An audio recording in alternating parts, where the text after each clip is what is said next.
तर काय विषय भावानो, कालचं राहिलेलं तर असं प्रिंटिंग राहिलं होतं, ते प्रिंटिंग करून घ्यावं म्हणलं. आणि मित्रांनो, व्हिडिओ शेवटपत्र बघा.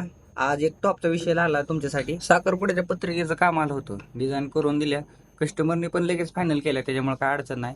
दुकानावर ओंकार आला होता, पैसे मोजत होता. त्याला म्हणलं व्यवस्थित मोप, कशात घोळ नाही झाला पाहिजे. बिल बुकाचं डिझाईन केलं आणि कस्टमरला फायनल चेक करायसाठी पाठवलं. त्यानंतर सोशल मीडियाच्या 2 डिझाईन होत्या, त्या पूर्ण केल्या आणि कस्टमरला फायनल करायसाठी पाठवून दिल्या. टॉपचा विषय लावलाय, एक नाही तर 2 पीएटी भेटणार आहेत मित्रांनो. त्यासाठी फक्त ही रील स्टोरी ठेवा आणि व्हॉट्सअपला मेसेज करा, तुम्हाला लिंक भेटून जाईल. त्यानंतर संध्याकाळी आपल्याला 3x10 डिझाईन होती, ती पूर्ण केली. मित्रांनो, आपण स्टारचा 305 GSM मध्ये पेपर वापरतोय, मग त्यामुळे प्रिंटिंगची आपल्या क्वालिटी पण बघा कशी येते. जर कोणाला शॉपचा बोर्ड बनवायचा असेल तर आपल्याला कॉन्टॅक्ट करा, आपण व्यवस्थित आणि चांगल्या क्वालिटीत करून देऊ. त्यानंतर हॉटेलचं काम आलं होतं, हॉटेलचं काम बघा कसं केलंय. डिझाईन ह्या कस्टमरला पाहिजे तसे आपण केलेले आहे, त्याच्यामुळे काय विषय नाही. आणि हॉटेलचं काम म्हणलं की लय भारी वाटते. त्यानंतर पत्रिका होत्या, पत्रिका प्रिंटिंग केल्या. त्या कशा दिसतात कमेंट करून नक्की सांगा. भेटूया उद्याच्या व्हिडिओत.